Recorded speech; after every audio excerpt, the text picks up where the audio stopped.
தேவதூதர்கள் பரிசுத்தர் பரிசுத்தர் என்று போற்றிக் கொண்டிருக்கிற அந்த தேவனுடைய சன்னிதானத்திலே கர்த்தருடைய பிள்ளைகளாகிய நாமும் தனித்தனியாகவும் குடும்பமாகவும் அவரை போற்றக்கூடிய ஒரு பெரிய சாக்கியத்தை கர்த்தர் தம்முடைய பிள்ளைகளுக்கு விசேஷமாக தந்தருள்வாராக.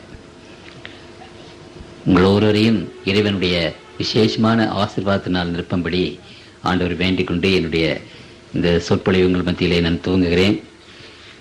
அமெரிக்க நாட்டில் ஏராளமான பணக்காரர்கள் உண்டு.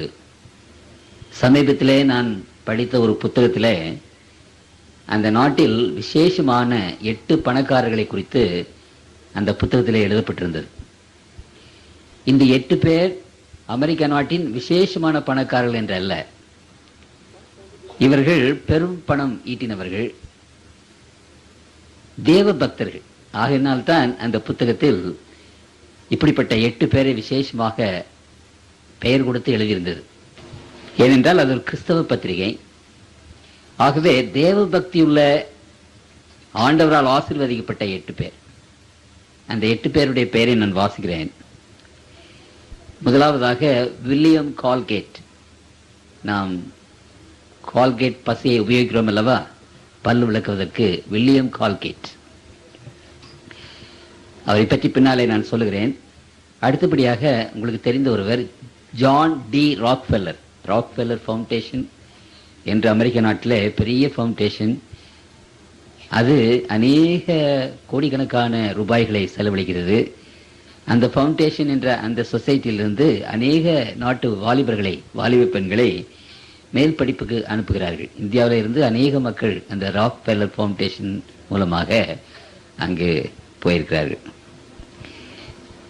இன்னொருவர் பற்றி அங்கே பேசும்போது ஹாரிஸ் பைன் மில்ஸ், ஒரு பிரமாண்டமான ஒரு பணக்காரர். அவரை பற்றி நான் பின்னாலே உங்களுக்கு நான் சொல்லுகிறேன்.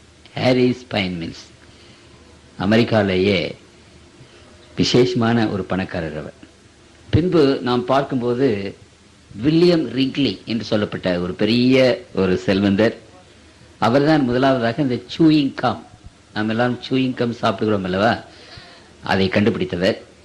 அமெரிக்காவிலே இது வெளிநாடுகளிலே ரொம்ப பிரபலமாக இருக்கிறது. வில்லியம் ரிங்க்லி என்று சொல்லப்பட்டவர். அடுத்தபடியாக HP குரோவல் என்று சொல்லப்பட்ட ஒருவர். அவர் ஓட்ஸ் என்ற ஒரு பொருளை உண்டாக்கி, குவாக்கர் ஓட்ஸ் என்ற ஒரு தானியம், அந்த தானியத்திலே அவர் உண்டாக்கி இன்றைக்கு உலகத்தின் மக்கள் ஜெனரலாக வெளிநாட்டவர்கள் அந்த குவாக்கர் ஓட்ஸ் என்ற அந்த ஓட்ஸை வாங்கி சாப்பிடுகிறார்கள். மிக பிரயோஜனமான சக்தியுள்ள ஒரு பொருள். அவர் பெரும் பணம் ஈட்டினார். அடுத்தபடியாக JL கிராஃப்ட் சீஸ். உங்களுக்கு தெரியும், ஒருவேளை இந்தியாவிலே கூட இன்றைக்கு நம் சீஸ் பால் கட்டிகளை அதிகமாக உபயோகிக்கிறோம். வெளிநாட்டில் இந்த பால் கட்டி இல்லாமல் சாப்பாடே கிடையாது. ஆகவே அந்த பால் கட்டியில் ரொம்ப பிரசித்தி பெற்ற ஒரு பால் கட்டி சீஸ் எதுவென்றால் அந்த கிராஃப்ட் சீஸ் என்று சொல்லப்பட்டது. ஆகவே அவர் இன்றைக்கு ஒரு பெரிய உலகத்தின் பணக்காரராக இருக்கிறார். அடுத்தபடி MS ஹெர்சி என்ற ஒரு பணக்காரர். ஹெர்சி என்ற அந்த பணக்காரர் ஒரு விசேஷமான சாக்லேட்டை உண்டு பண்ணியிருக்கிறார். அதுக்கு ஹெர்சிஸ் சாக்லேட் என்றே பெயர். உலகத்திலே மிகவும் பிரபலம் வாய்ந்த ஒரு சாக்லேட். உலகமெங்கும் ஏராளமாக விற்கிறது. இந்தியாவில் அது அநேக இடங்களிலே நாம் பார்க்க முடிவதில்லை. காஸ்ட்லி சாக்லேட் அது. அவர் அந்த சாக்லேட் வியாபாரத்தில் பெரிய பணத்தை அவர் திரட்டினார். 8வதாக MW பால்ட்வின். இவர் எப்படி ஒரு பெரிய பணக்காரன் என்றால், லோக்கோமோட்டிவ், ரயில் என்ஜின்கள், இப்படிப்பட்ட காரியங்களை செய்து அவர் ஒரு பெரிய பணக்காரனார். அவருடைய என்ஜின்ஸ் உலகம் முழுவதும் அங்கே போய் இன்றைக்கும் அது ஒரு விசேஷமான என்ஜினாக இருக்கிறது என்று நாம் பார்க்கிறோம். பண்டைய காலத்தில் அது விசேஷமாக இருந்தது. ஒருவேளை இந்த காலத்தில் பற்பல விதமான எலக்ட்ரிக் என்ஜின் அது இது என்று வரும்போது ஒருவேளை அது அதிகமாக இல்லை. ஆனால் அந்த என்ஜின் அவர் உபயோகித்து, ரயில் என்ஜின்களை உபயோகித்து பெரிய பிரபலமான பணக்காரராக மாறினார். இந்த 8 பேரை பற்றி நான் அந்த புத்தகத்திலே வாசித்த போது, இந்த 8 பேர் பெரும் பணக்காரராக மாத்திரமல்ல, ஒருவேளை உலகத்திலேயே விசேஷமான பணக்காரர்கள் அல்லது ஒன்று நம்பர் 1, 2, 3 அப்படி என்றல்ல, ஆனால் பெரிய செல்வம் ஈட்டினவர்கள். நம்முடைய நாட்டிலே நைசாம் மகாராஜா இருந்தார். அவரை பற்றி நாம் விசேஷமாக கேள்விப்படுகிறோம். அவரை போல அந்த மாதிரி பணம் உலகத்திலே இல்லை என்று சொல்கிறார்கள். ஒரு சமயத்தில் ஒரு பேப்பரில் ஒரு நியூஸ் வந்தது. அந்த தேதி என்ன என்று நான் மறந்து போனேன். 4 கோடி ரூபாய் பெட்டியில வைத்து அது எலி அரித்து விட்டது. அதை கொண்டு போய் கொளுத்தினார்கள் என்று அந்த பேப்பரில் வாசித்தோம். 4 கோடி ரூபாய். பெரும் பணக்காரர்.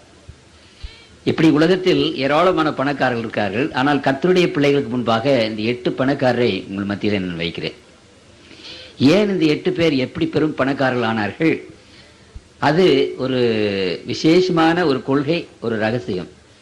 அந்த ரகசியத்தை அவர்கள், இந்த கொள்கையை இந்த வேத புத்தகத்திலே இருந்து தங்களுடைய வாழ்க்கையிலே அதை அனுஷ்டித்தார்கள். முதலாவதாக அந்த வில்லியம் கால்கேட் என்பவரை மாத்திரம் நான் பார்த்து அவரை பற்றி நான் சொல்ல விரும்புகிறேன். தகப்பன் இறந்து போனார். 3-4 குழந்தைகள் அந்த வீட்டில். அதில் பெரிய பையன் ஒரு 12 வயது பிராயம்.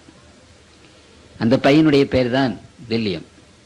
அந்த பையன் அந்த குடும்பத்தை நடத்தக்கூடிய பொறுப்பு அந்த பையன் தாய் மேலே விழுந்தது. 12 பிராயமுள்ள பையன் என்ன செய்வான்?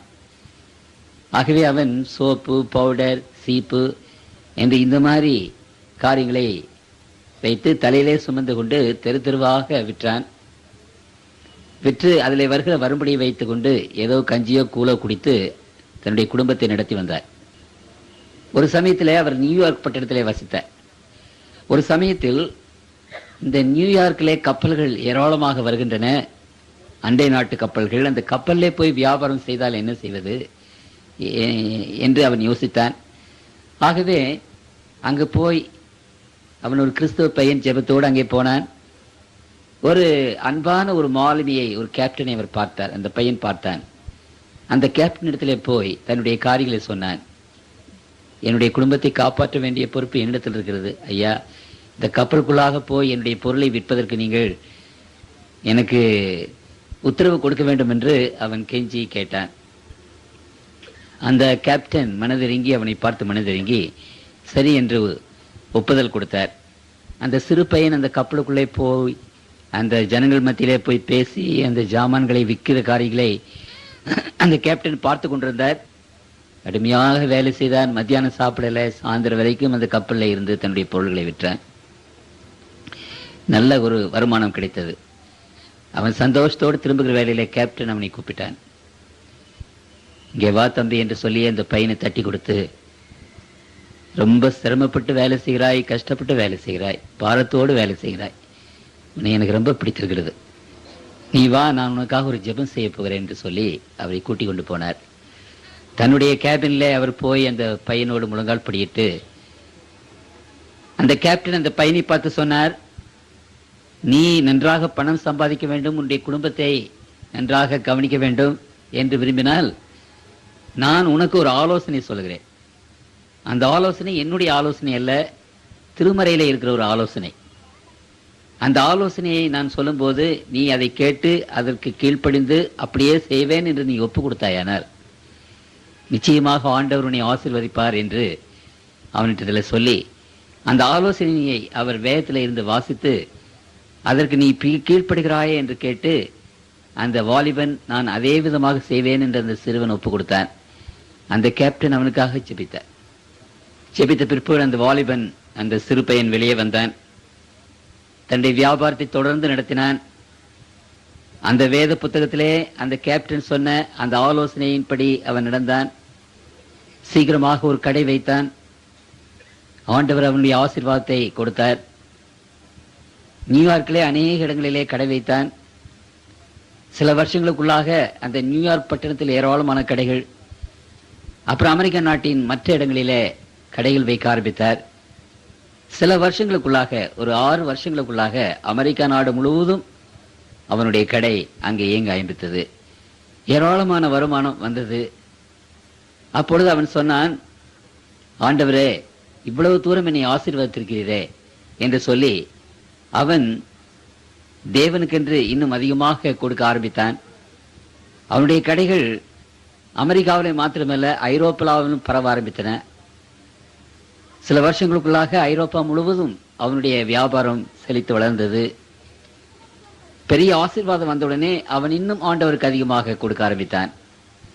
அவனுடைய வியாபாரம் ஆசியாவிலே பரவிற்று, ஆப்பிரிக்காவிலே பரவிற்று. அவன் கடைசியாக ஒரு பிரம்மாண்டமான ஒரு பணக்காரனாக மாறினார். ஆண்டவருடைய அந்த ஆசீர்வாதத்தை பெற்றுக்கொள்ள அவனுக்கு இடமில்லாமல் போயிற்று என்று அந்த சரித்திரத்தில் நான் வாசித்தேன். கடைசியாக தன்னுடைய உலகளாவிய அந்த பிசினஸ், அவனுடைய வியாபாரம் முழுவதையும் திருச்சபைக்கு எழுதி கொடுத்து விட்டார். ஆண்டவருடைய ஊழியத்திற்காகவே எழுதி கொடுத்து முழுவதுமாக எழுதி கொடுத்து விட்டார். அப்படிப்பட்ட அந்த மனிதன், அந்த வில்லியம் கால்கெட் மாத்திரமல்ல, அந்த ஹாரிஸ் பைன் மில்ஸ் என்று சொல்லப்பட்ட அந்த ஹாரிஸ் ஆயிரக்கணக்கான ஏக்கர் நிலத்தில் பைன் விருட்சங்கள் அங்கு வளர்த்தார். அந்த பைன் விருட்சங்களை வெட்டி அங்கு நாம் பேக் பண்ணுகிறோம் அல்லவா, அந்த பெட்டியை அவர் செய்தார். அந்த பெட்டி வியாபாரம் இன்றைக்கு உலகம் முழுவதுமாக போய்விட்டது. பெரிய பணக்காரரான மாறினார். அவரும் தன்னுடைய அந்த எல்லா பிசினஸையும், தன்னுடைய தொழில் முழுவதையும் திருச்சபைக்கு எழுதி வைத்து விட்டார். அப்படியானால் இன்றைக்கு நாம் இங்கே பார்க்கிற ஜான் டி லாக்ஃபெல்லர் பிரம்மாண்டமான ஒரு பணக்காரர், உங்களுக்கு தெரியும். வில்லியம் ரிங்க்லி, கிராவெல் வைக்கர்ஹோட்ஸ், கிராப்ட் சீஸ், பால்வின் ஹேசலி சாக்லேட் அண்ட் பால்வின் லோகோமோட்டிவ், இந்த 8 பேரை பற்றி அந்த புத்தகத்தில் எழுதப்பட்டிருந்தது. இவர்கள் பிரம்மாண்டமான பணக்காரராக மாறினது மாத்திரமல்ல, இந்த குடும்பங்களுக்கும் உலகத்திற்கும் ஒரு பெரிய ஆசீர்வாதமாக அவர்கள் இருந்தார்கள். இந்த 8 பேரும் தங்களுடைய வாழ்க்கையில கடைபிடித்த வேத ரகசியம் ஒன்று, தங்களுடைய பிசினஸிலே, தங்களுடைய தொழிலே அவர்கள் கடைபிடித்த வேத ரகசியம் ஒன்று. அதை நான் வாசிக்க விரும்புகிறேன். மல்கியாவின் புத்தகம் 3ஆம் அதிகாரம் 10வது வசனம். என் ஆலயத்தில் ஆகாரம் உண்டாயிருக்கும்படி தசம பாகங்களை எல்லாம் பண்டகசாலையிலே கொண்டு வாருங்கள். அப்பொழுது நான் வானத்தின் பலகணிகளை திறந்து இடங்கொள்ளாமல் போக மட்டும் உங்களை ஆசீர்வதிக்கிறேனா, ஆசீர்வாதத்தை வர்ஷிக்க மாட்டானா என்று அதனால் என்னை சோதித்து பாருங்கள் என்று சேனைகளின் கர்த்தர் சொல்கிறார்.